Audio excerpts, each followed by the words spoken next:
Esto es Ensayo y Error. En el libro Las ciudades invisibles, de Italo Calvino, Marco Polo le dice al Gran Khan que para llegar a la tierra prometida no sabría trazar la ruta ni estipular la fecha de arribo, que a veces, en el paisaje que lo rodea, encuentra las piezas de la ciudad perfecta, y que el infierno de los vivos no es algo por venir, sino algo que existe, y que hay dos maneras de no sufrirlo. La primera es aceptar el infierno y volverse parte de él de manera de dejar de verlo, y la segunda es buscar y reconocer quién y qué, en medio del infierno, no es infierno, y hacer que dure y dejarle espacio. Esto es Ensayo y Error.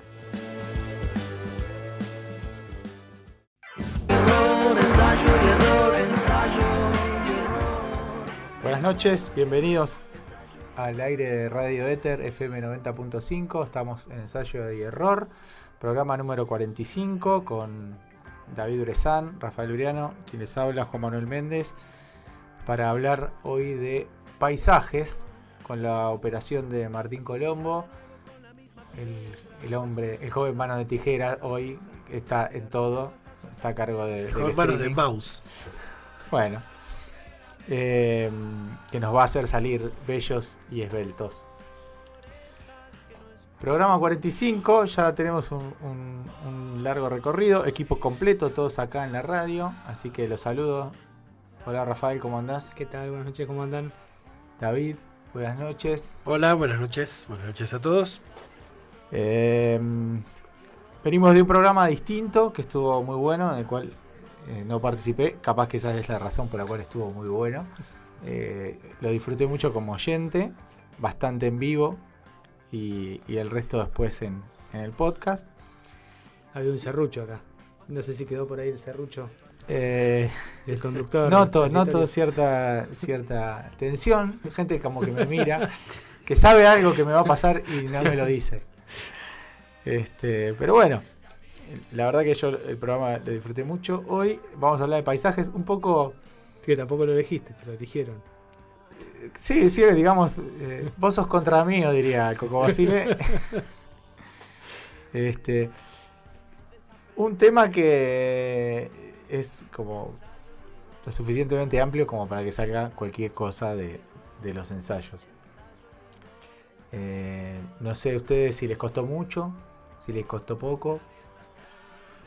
A mí creo que me costó bastante poco.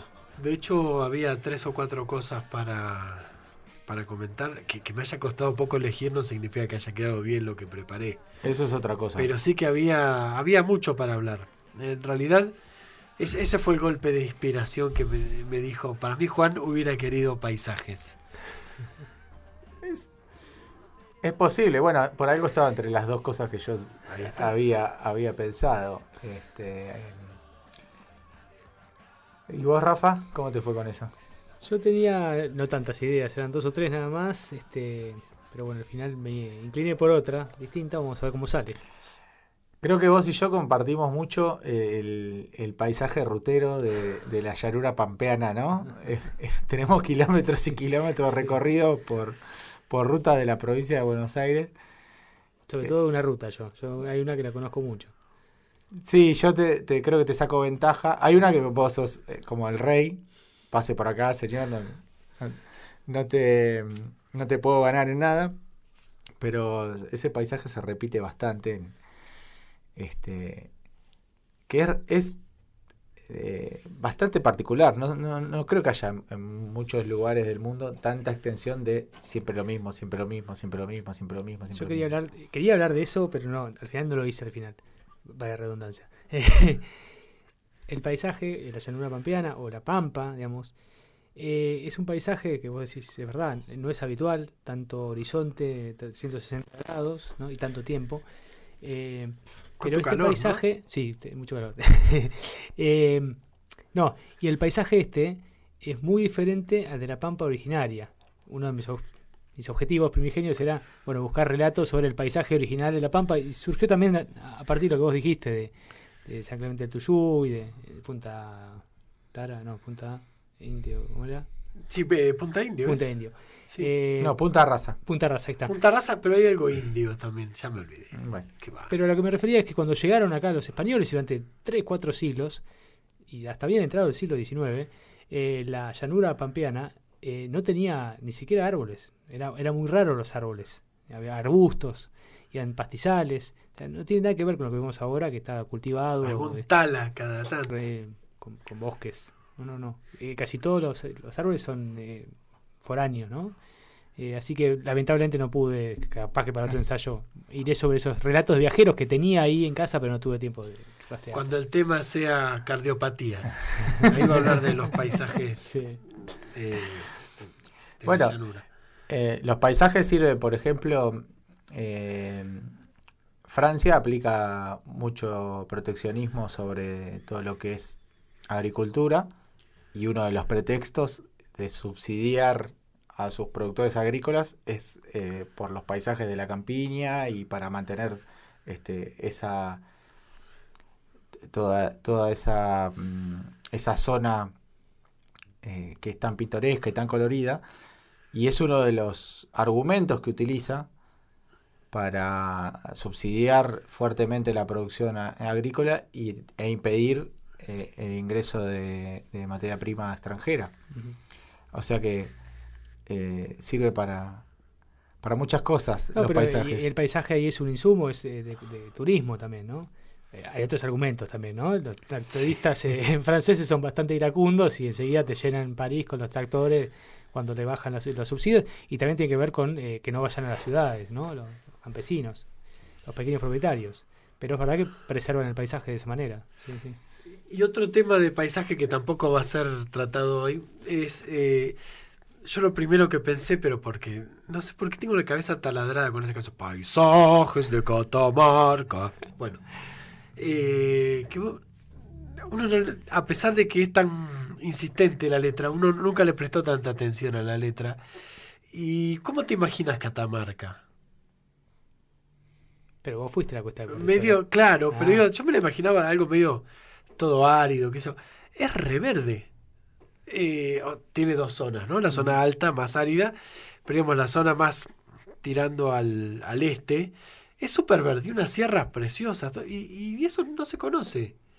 Tenemos a veces una idea de 3 o 4 lugares en el país que son los que están buenos, sí. Y hay muchos otros que, digamos, no digo que yo haya sido el primero en ir, ni mucho menos, ¿no? Pero hay otros que están un poco más por descubrir para el gran público, ¿no? Yo me considero parte, obviamente, del gran público. Y después hay otras particularidades del paisaje, que es en esos lugares hiperturísticos donde uno por ahí quiere ir, no sé, se me ocurre, por decir uno, no sé, en París, el Sena y recorrerlo y Notre Dame. Qué diferente es el paisaje para uno que va de turista que para, por ejemplo, el que maneja el botecito, uh-huh, que va y viene todo el día. ¿A las cuántas veces ya dejó de ver que está todo lo que está? ¿Cuántas veces necesitó? ¿5? ¿10? Es como el mito de los alfajores Habana, que si ibas a trabajar ahí te dejaban comer el primer día todo lo que quieras para que te asquees y no comas nunca más. ¿Cuántas veces? Ahora parece que les están empezando a pagar con alfajores en serio a los empleados, así que... o no sé, en Egipto, el que te lleva hasta las pirámides. Tipo, vos vas deslumbrado y para él es el paisaje cotidiano de todos los días, el camino... Uy, perdón. Ese tipo sueña con resbalarse en una piedra que tenga verdín, por ejemplo, que no ven en su puta vida. O por ahí en la orilla del Nilo, no sé, pero... Sí. También creo que con algunas de las canciones que eligieron tiene que ver eso, ¿no? Que los paisajes también van cambiando, no son siempre los mismos. Por ejemplo, cuando se construyó la Torre Eiffel, en 1888, 89, por ahí, la mayoría de los parisinos pensaban que era un espanto, que era horrendo, que era una cosa de fierro, que no tenía sentido, se hizo para la Exposición Universal. Y ahora es un símbolo del paisaje parisino. Es imposible pensar París sin la Torre Eiffel, ¿no? Lo mismo con el obelisco, con otras cosas que se van transformando en símbolos de la ciudad y del paisaje urbano también. El paisaje no tiene que ver solamente con digamos, la naturaleza. La naturaleza, sino también con lo urbano. Sí. Sí, No hagas más tiempo, Juan. Te toca. Ya pateamos la pelota afuera 500 veces. La escondimos. Me lesioné. Volví. Ya está. Vamos al bar. Vamos al bar. Así nos hacían. Vamos al bar. Tenemos 7, 8 minutos más de a los bifes. No me queda otra que empezar. Bueno, yo lo elegí y yo no supe para dónde salir. Así que vamos a partir desde un lugar que es la frase: a veces en el paisaje que nos rodea encontramos la pieza de la ciudad perfecta. Ese es ese pequeño fragmento del párrafo del libro Las ciudades invisibles de Italo Calvino que citamos en la introducción. Y la pregunta es: ¿existe esa ciudad perfecta? ¿Ese lugar que reúne todos los requisitos? Vamos a ver si en el camino lo puedo ir respondiendo. La percepción del paisaje es una experiencia sensorial que difiere mucho según dónde uno se encuentre, cómo lo contemple, desde qué perspectiva y en qué condiciones emocionales se encuentre. Mar del Plata, nuestra ciudad, es un ejemplo de multiplicidad de paisajes y panoramas. En ella se conjugan la belleza costera con el horror del estado de las calles alejadas del centro, el atascamiento de las calles del macrocentro a la hora de la entrada y salida de los colegios, y el sereno andar de las calles arboladas de Los Troncos, Chauvin o Parque Luro. El encanto de las casas de piedra antiguas que se conservan originales y los nuevos paisajes de la arquitectura moderna que recicla todo y que construye edificios para que no viva nadie. El bienestar de algunos barrios y las carencias de muchos otros. El paisaje de la rutina, transitar los mismos lugares a la misma hora todos los días, donde no solemos detenernos a observar lo que nos rodea a menos que pase algo extraordinario. Y donde podríamos, por qué no, de detenernos, encontrar múltiples paisajes. Cada ciudad, cada barrio, cada cuadra tiene sus paisajes, sus olores y sus ruidos que varían según el día y según la hora. Los sonidos son también parte del paisaje. Quien haya vivido cerca de un colegio seguramente recuerda el sonido de la campana y pueda contar los segundos exactos que se interponen entre ese sonido y el griterío de los chicos llegando al patio para el recreo. El olor a pan recién horneado en la panadería del barrio, el ruido de la persiana de un taller o de un negocio que se abre. Todos esos forman parte de los paisajes que vemos día a día y que sentimos. Existen dos mundos, para mí, el mundo conocido y el por conocer. Y aún en el mundo por conocer, sobre todo en esos lugares que idealizamos y que deseamos algún día alcanzar y visitar, existen seguramente los mismos contrastes. Rincones mágicos que sorprenden y nos compensan la desilusión de algún paisaje previamente idealizado que no cumplió tanto las expectativas. Lugares de los que uno no quisiera irse nunca y lugares donde no te gustaría que se te hiciera de noche. Si nos detenemos acá, estaría claro que la respuesta al interrogante inicial es no. No existe la ciudad perfecta. Pero siguiendo a Marco Polo y a la frase del libro, me animo a decir que ese lugar perfecto existe y es la suma de todos aquellos paisajes que nos hicieron felices y de todos aquellos caminos sinuosos que supimos atravesar y que hacen a nuestra historia de vida. El paisaje de la infancia, el de la familia, el de la amistad, el del amor y por qué no también el del dolor. Hacen que viva en nosotros ese refugio ideal en el cual encontraremos las respuestas a todos los interrogantes, el que nos dará fuerza ante la adversidad y que nos sacará una sonrisa al evocar esas piezas de nuestra ciudad perfecta. Se me ocurre hablar de todo esto porque precisamente hoy transité por última vez uno de esos paisajes de rutina. Di vuelta a una página tomando una decisión difícil de tomar en los tiempos que corren. Por primera vez dejé un trabajo sin tener otro a la vista. Un trabajo donde no me fue como esperaba el día que empecé y donde también siento que no fui tratado como merecía. Se puede decir que fracasé, que no cumplí con mis propias expectativas, pero así todo mantengo cierto orgullo por haber descubierto en mí cualidades que desconocía. Suele decirse que del éxito y del fracaso se sale vestido, y la vestimenta que llevo puesta al salir de este fracaso es sin duda mejor que la que llevé puesta en etapas que fueron un poco más exitosas de mi vida laboral. Tengo un plan para el futuro, pero no tengo la seguridad de que vaya a funcionar. Sin embargo, y aún en los tiempos que corren, confío en llegar a buen puerto y que los paisajes por venir sean mejores que los que dejé atrás hoy en día. Cuento para ello con una familia que apoya y contiene, amigos de fierro y mucha gente dispuesta a ayudar, a colaborar, a tender una mano. Es más que posible que muy pronto vuelva a recorrer las calles por las cuales viajaba de mi casa al trabajo, y estoy seguro que ese paisaje será diferente, que habrá casas, edificios, plazas y gente que de repente dejarán de ser invisibles a mis ojos, que siempre estuvieron ahí, pero que no podía verlos, porque ese camino para mí era un túnel sórdido y oscuro que conducía al lugar donde no quería llegar. Me hace acordar a que muchas veces en sueños me pasa que estoy a punto de vivir un momento increíble o una situación inesperada que me hace mucha ilusión, y ese momento nunca llega, porque sobreviene contratiempo tras contratiempo, y un montón de cosas se interponen y termino despertando sin, por ejemplo, haber debutado en la selección, o ser presidente, o cualquier otra cosa que se te ocurra. Y a veces el camino al trabajo hubiera querido que sea como esos sueños, en los cuales me pasaban cosas y no llegaba nunca, pero lamentablemente todos los días llegaba, y todos los días me pasaban cosas complicadas, pero que por suerte van quedando atrás. Por eso a partir de mañana, si bien el paisaje será el mismo, no será igual el ojo del que lo contemple. Y eso lo va a convertir en un paisaje totalmente diferente. Porque a veces cuando la realidad se empecina en no cambiar, no nos queda más remedio que cambiar el cristal con la que se la mira, para preservarse y para preservar a lo que uno más quiere de aquellas cosas que nos hacen mal. Dicho esto,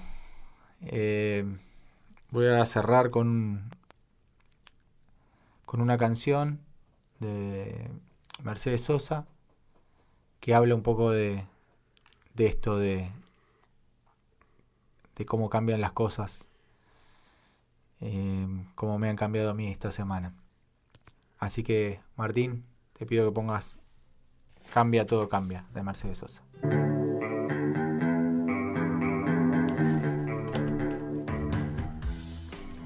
Continuamos con el programa 45 de Ensayo y Error. Estamos hablando del disparador paisajes. Estamos en el aire de Radio Éter FM 90.5. Nos escuchás por radioetermp.com. También nos podés buscar en nuestro canal de YouTube de Ensayo y Error. Ahí estamos saliendo en vivo, gracias a Martín, que no solo nos opera radialmente, sino que también es nuestro streamer y operador judicial. Hoy, con respecto a eso de YouTube, ocurrió algo muy curioso para mí, que estoy un poco fuera de la tecnología. Una obviedad voy a decir, pero Paloma estaba en casa viendo YouTube y de repente me dice, mirá, está Juan, y le apareció en YouTube de casa un programa de Ensayo y Error. Y sí, porque está con mis claves o no sé qué, pero misterios del alma, no sabía nada. Y está bueno eso para contento. Que no te pidan más el teléfono. Sí. Decirle, cada vez que te pida el teléfono, dice, pero mira que va a salir Juan. Y dice, no, está bien, deja, mira otra cosa. Dame un cuento. Bueno, los programas nosotros, a medida que los vamos haciendo, los subimos a nuestro podcast en Spotify, así que ahí nos pueden encontrar como Ensayo de Error Podcast. Y algo que hace mucho que no contamos es, busquen nuestra playlist, que tenemos una playlist donde están todas las canciones que hemos puesto. Hoy lo hice, de hecho lo hice. ¿Lo hiciste? Sí, lo hice. Para ver si habías repetido. No, ¿sabes por qué? Muchas canciones, digo, pero estas no las pasamos. Recordaba que algunas se habían pasado. Todas. Suelo hacer un ejercicio que es salir a caminar y poner esa playlist en modo aleatorio. O sea, que venga lo que quiera venir y... No, me gustó, la verdad, muy buena. Está muy variada, está muy variada. La gente acá. Bueno, al menos nosotros estamos contentos con la playlist que hicimos. Es variada realmente. Es casi mejor que el programa, la playlist. Es que ya te digo, 3 temas por programa, ya debe ser como 5 horas de música. Es un montón. Así. Y sí, vamos 45 Yo programas. había una de una canción infantil que no sé quién la eligió. Yo. Y yo no me acuerdo de ese programa, pero bueno, estaba. Bueno, el segundo turno es el de David. Así que ahora ya hicimos nuestra parte y ya estiramos todo lo que teníamos que tirar y te toca a vos. Estiraron como yo después del fútbol, decían así. Y listo, pero bueno. Bueno, yo empecé preguntándome, pero preguntándome inicialmente si el entorno natural es siempre paisaje. Y bueno, la respuesta es obviamente que no. Entonces la segunda pregunta es, bueno, ¿desde cuándo se empieza a apreciar estéticamente el entorno natural y ahí se convierte en paisaje? Porque la naturaleza, digamos, para civilizaciones anteriores, incluso para civilizaciones actuales, ¿no? Pero es muchas veces un entorno un poco hostil, ¿no? Digamos, el lugar contra el que hay que combatir de alguna manera. Pienso en un documental, el primer documental de la historia del cine, Nanuka el esquimal, y el tipo está ahí en un entorno que es de hielo y agua y hielo nada más, y el tipo, bueno, lucha contra ese entorno por su supervivencia, un poco extremo, pero casos menos extremos, un poco pasaba con todo el mundo. A pesar de eso, como las montañas gigantes, los lagos, los bosques densos, tienen mucha presencia en las culturas, aunque más que como paisaje, como una entidad poderosa o misteriosa o de miedo o que brinda abundancia, etc. Se dice que los griegos y los romanos fueron los primeros en dejar constancia de cierto aprecio estético por el entorno natural reflejado en vasijas, frescos y ¿cómo se llaman estos cositos? Mosaicos, etc. Después, un segundo momento muy importante es el Renacimiento, ¿no? Un momento en el que justamente la relación entre la humanidad y la naturaleza empieza a cambiar. La naturaleza empieza a ser un lugar del que apropiarse, un lugar para modificar, un lugar del que sacar frutos, incluso frutos estéticos. Si pensamos, por ejemplo, contemporáneo, pero en otro palo completamente diferente, en los conquistadores de América, pero también en África, en Asia, en el siglo XV, XVI, XVII, no llegan al Caribe y dicen, bueno, pegamos playas paradisíacas, ¿no? Qué suerte que tuvimos. Paradisíaco para ellos es un clima templado, una llanura fértil, un lugar donde los frutos de la naturaleza quizás se brindan en abundancia. Ahora, arena, 2 palmeras y agua azul no era sinónimo de hermoso paisaje, sino que es un lugar de llegada y desde el que se va a otros lugares. No es que yo me quedo acá en Jamaica, que tiene unas playas que no se pueden creer. Para ellos es arena y es calor y es mosquitos y lo que ellos llamaban indígenas indolentes, poco afectos al trabajo. Desde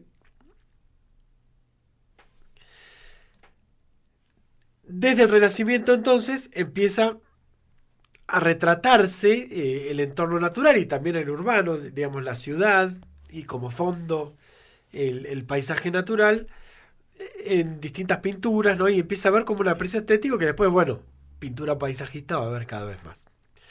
El paisaje, como bien sabemos entonces, no es solo natural y la intervención humana lo transforma. En algunos casos, arrasándolo para convertirlo en un territorio de cultivo o incluso arrasándolo por la explotación de algún recurso. ¿Quién imagina hoy un Santiago del Estero con bosques? Y sin embargo los tenía y bastante grandes, ¿no? Y sin embargo la forestal y otras explotaciones forestales han arrasado con todo. Vos pasás hoy por Santiago del Estero y es arbustos bajos, etcétera, pero había bosques. Parte de esos recursos también pueden ser recursos para el ocio, que comienza a mostrar, siglo XIX, siglo XX, nuevas maneras de apropiarnos de esa naturaleza o nuevas maneras de apropiarnos del paisaje, como consumo estético, como dijimos, y también como entorno para generar otros tipos de consumo. Un ejemplo extremo de esto, ya me vengo en un salto gigante a la contemporaneidad, y con esto puedo llegar a molestar a algunos oyentes. Pero un ejemplo extremo de esto creo que es Cariló. Un espacio donde, digamos, hay un paisaje donde la naturaleza, hay mucha naturaleza, hay árboles, hay pájaros, etc. Pero la naturaleza ha sido domada para convertirse en un entorno puramente placentero. Los árboles son del gusto actual, roble, mucho roble, porque da Europa. El césped es muy verde, del mismo alto en todas las casas, regado a la misma hora, atendido por una legión de jardineros. Fuera de temporada, Cariló es como la ciudad de los jardineros y los caseros. Me impactó mucho a mí Cariló cuando fui. Es muy bonito, por supuesto, pero yo pienso, es como vivir en un render. Superficies limpias, pulidas, sin disonancias. Los pajaritos cantan todos a la misma hora y afinando en la misma nota. Está todo hecho, digamos, es un render. Uno ve un render de un lugar y dice, bueno, ahí está el modelo ideal. Nada, no podés pisar caca en Cariló. No sé qué se pisa, ¿cómo se llama esto que hacen los pibes ahora? Esas pastas que hacen.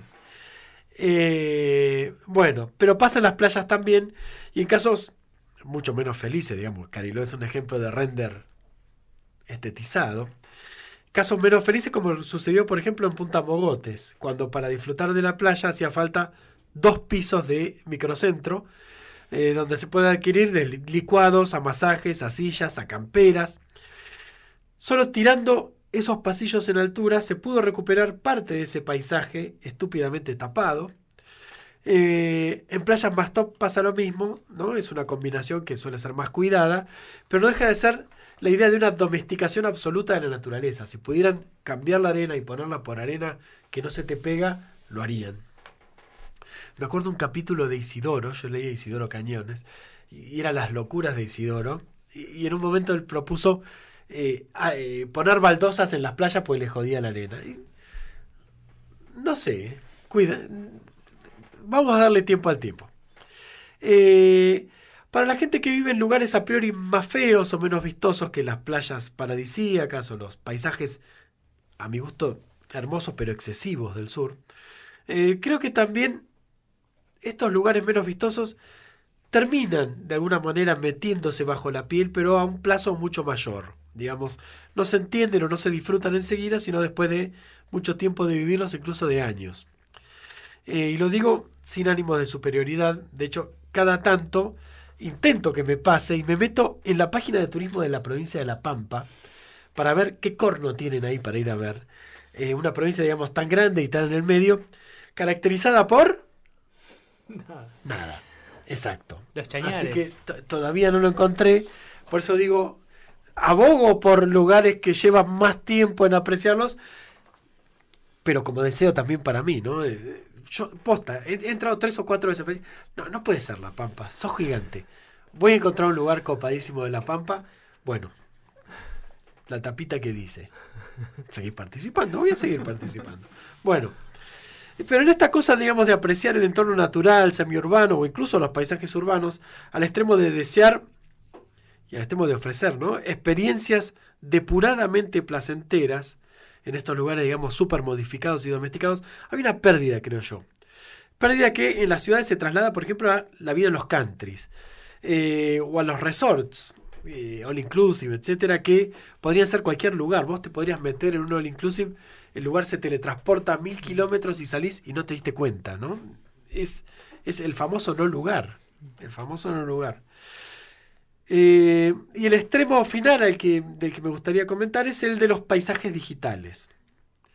Hoy leí que Facebook se está lanzando a armar una experiencia digital hiperinmersiva, ¿sí? Donde no solo nos vamos a comunicar y conectar por pantallas, lo que sucede actualmente en las redes sociales, sino que están desarrollando ya anteojos, digamos, que proyectan la imagen, auriculares, etcétera, y por supuesto mucha programación y mucha simulación, con los cuales van a construir ambientes digitales súper inmersivos. ¿Qué quiere decir? En lugar de no estar viendo una pantalla, se siente en el espacio, ¿no? Se ve rodeado de un espacio digital.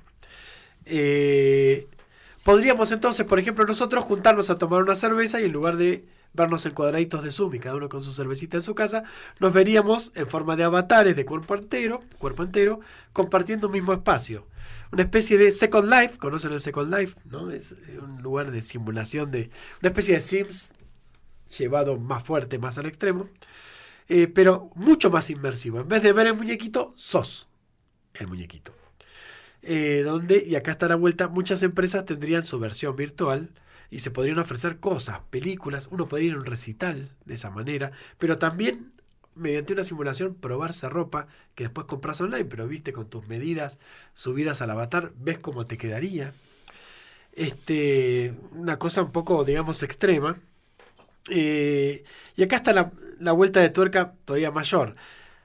Al haber colonizado nuestra experiencia hasta llegar a cierto límite, Facebook tiene entre 3 y 4 mil millones de usuarios, no puede crecer más horizontalmente, buscan este crecimiento vertical que es generar otro espacio en la realidad para también colonizarlo y dominarlo, ¿no? Y es muy loco porque en ese nuevo espacio, en ese nuevo paisaje virtual, van a vender espacio tipo inmobiliaria. Vos vendés no sé, Nike Feraldi, querés tener tu local de Nike Feraldi en esta ciudad digital, te van a vender el espacio para que puedas tener tu local de Nike Feraldi y darle la estética que querés, el lugar que querés, etcétera, ¿no? Se van a vender también avatares, aspectos, skins, etcétera. Ahora, ¿cómo se va a ver este paisaje digital, pero a su vez construido de una forma tan realista? ¿Con qué parámetros se va a organizar y construir? ¿Y qué lugar se le va a dar al ruido, ¿no? Justamente para no vivir en un render, para no estar en un lugar donde todo es un modelo ideal del que después la realidad siempre va a ser una versión degradada o corrida. Todo esto además con otra llamada MetaRed que están armando unos de unas placas aceleradoras gráficas que llaman Nvidia. Van a construir también una especie de realidad virtual para probar todo tipo de simulaciones y para probar desde aviones hasta armas, hasta cosas musicales, etcétera. Digamos, esta vida paralela virtual va a crecer cada vez más porque es un espacio a conquistar comercialmente, y va a ser cada vez más inmersivo. No ya ver una pantalla, sino sentirse en... Bueno, para salir un poco de este clima aparentemente sofisticado, pero también bastante opresivo, ¿no? Suena como meterse voluntariamente en la Matrix.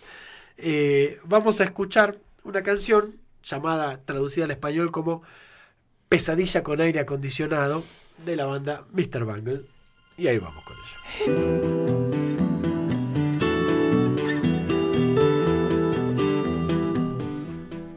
Continuamos en el aire de Radio Éter con el programa 45 de ensayo y error. Vamos. Hay un despliegue total de producción acá arriba de la mesa. Trajo Platero y yo, Rafa. ¿Estás listo? Sí. Bueno, para que te vamos a filmar. Voy precalentando. Pero por favor. Cuando quieras. Bueno, esto va a ser un invento sobre la pata, a ver si sale bien o no. Bueno, vinieron varias imágenes de paisaje, pero me quedé con esto. El paisaje es un espacio geográfico, casi siempre lo vinculamos con la naturaleza, como dije, pero no es lo único, también puede ser un paisaje urbano.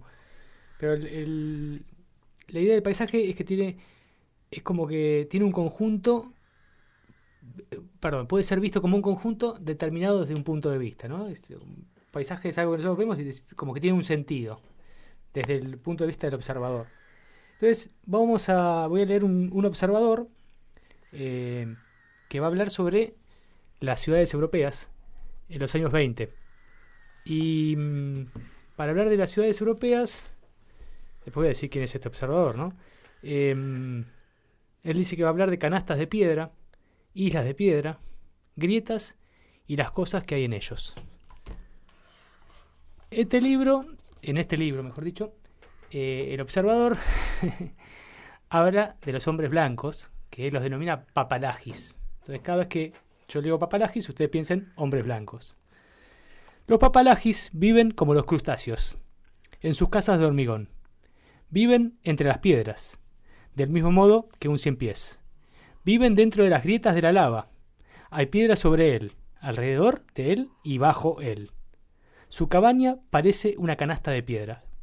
Una canasta con agujeros y dividida en cubículos.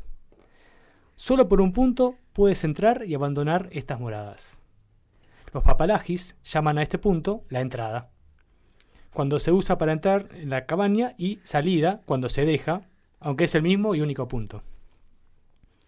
Atada a este punto hay un ala de madera enorme que uno debe empujar fuertemente hacia un lado para poder entrar. Pero esto es solo el principio. Muchas alas de madera tienen que ser empujadas antes de encontrar la que verdaderamente da al interior de la choza. En la mayoría de estas cabañas vive más gente que en un poblado entero de Samoa. Y ahí estoy dando una pista de quién es el observador. Más adelante dice: generalmente los papalajis apenas conocen los nombres de los otros que viven en estas casas de piedra, ¿no? Y cuando se encuentran en el agujero por el que pasan furtivamente, se saludan con un corto movimiento de la cabeza o gruñen como insectos hostiles, como si estuvieran enfadados por vivir tan cerca. Esperen, que acá había elegido otro fragmento más. Lo estoy encontrando. Acá. Estas canastas de piedra, con toda esa gente, estas profundas grietas de piedra entrelazándose como largos ríos, la actividad febril y el movimiento, el humo negro y la suciedad flotando en lo alto sin un simple árbol, sin una mancha de cielo azul o bellas nubes, todo esto junto es llamado ciudad por los papalajis. La ciudad es su creación y su orgullo. La gente que está viviendo ahí no ha visto nunca un árbol o un bosque. Jamás han visto el cielo claro ni han encontrado el gran espíritu cara a cara. Es gente que vive como los reptiles, en las lagunas o en los arrecifes de coral, aunque estos animales, al menos, son bañados por la clara agua del mar y besados por los labios cálidos de los rayos del sol. ¿Están los papalajis orgullosos de haber reunido tanta piedra?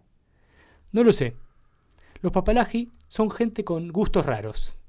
Sin ninguna razón en especial, hacen toda clase de cosas que les ponen enfermos, pero aún así se sienten orgullosos de ellas y cantan odas a su propia gloria. Bueno, este libro es muy muy interesante. Reúne discursos de un jefe samoano que se llamaba Tuaibi, recopilados por un pastor protestante holandés que vivió en la zona, una pequeña isla de Samoa Occidental, en los años 20, ¿no? Entre el 10 y los años 20. Me resultó interesante además porque es como se ve desde el otro lado, ¿no? Desde los bárbaros, ¿no? Supuestamente los no civilizados. Pero lo interesante es que el jefe samoano consideraba la cultura europea como un error.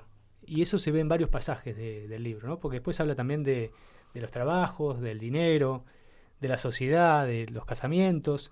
Y permanentemente lo que se ve es la comparación desde cómo se vivía en Samoa y lo que él vivía en Europa, totalmente sorprendido, y son los discursos que él le daba a los compañeros de la tribu, ¿no? A los súbditos, lo que sea, recopilados por el protestante, el pastor protestante, que yo creo que ahí hay un poco de mano en la transcripción, pero lo interesante es el punto de vista del que no es papalaji, el que no es blanco, ¿no? Y cómo percibe como algo unido, algo que por ahí para nosotros no está tan unido, ¿no? Esta ciudad. Entonces, la ciudad vista desde afuera tiene una consistencia particular.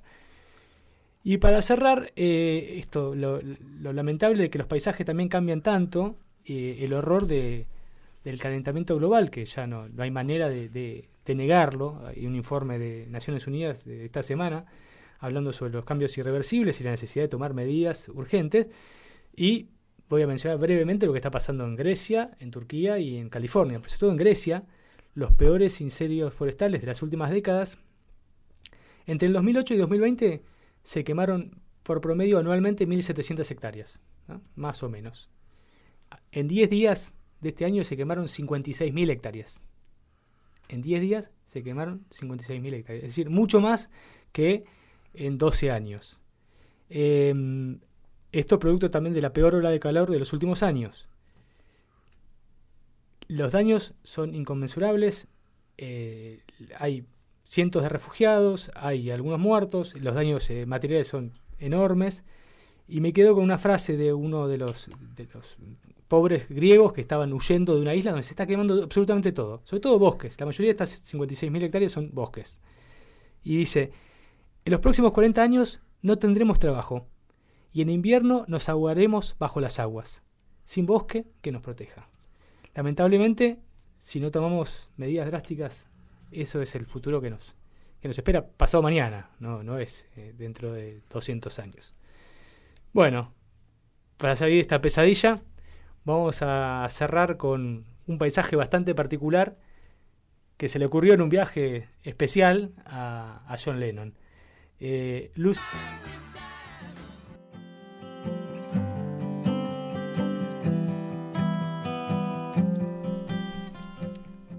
Y así llegamos al final de nuestro programa 45 de Ensayo y Error.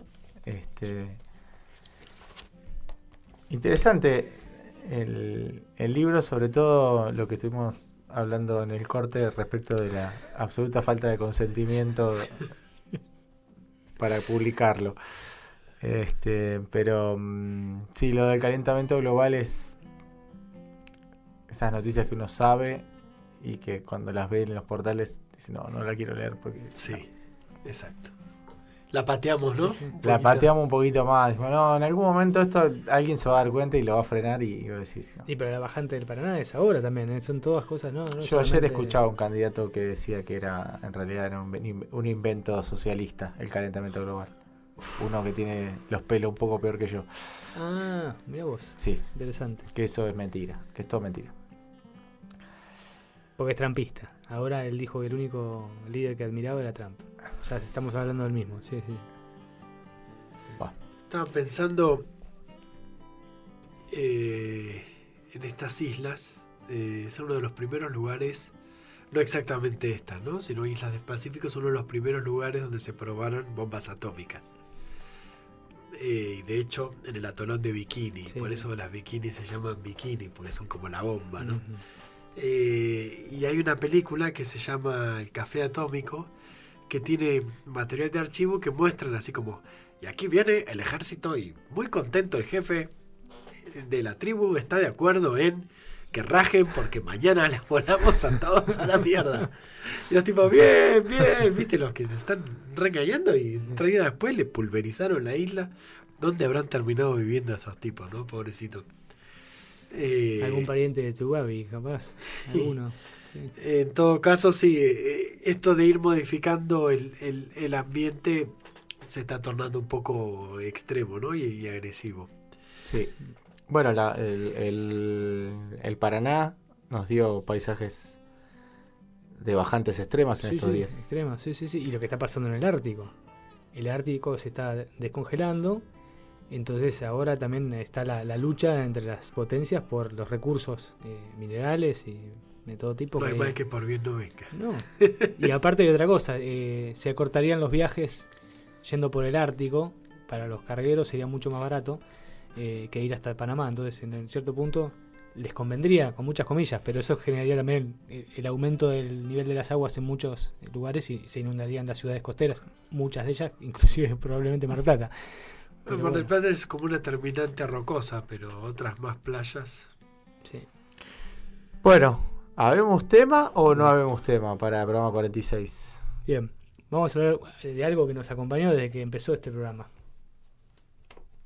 La falta de audiencia. No, porque siempre había un par. La pandemia. En general, puede ser esta, vividas por otros, futuras, lo que sea. Las películas, pandemia. Bien, tardamos 46 programas en hablar de la pandemia. Eso es un mérito en sí mismo. Totalmente. Sí. Totalmente. Bueno, quedó dicho eso. Pandemia, en el programa 46 de Ensayo y Error. Agradecemos a Martín Colombo la operación. Yo supongo que se va a viralizar ese programa. Tal cual. Sí. Es para escucharlo con barbijo. Y le pedimos que nos despida con una canción que elegimos para el cierre, porque los paisajes un poco son esos. Imágenes, para algunos serán por ahí religiosas, para otros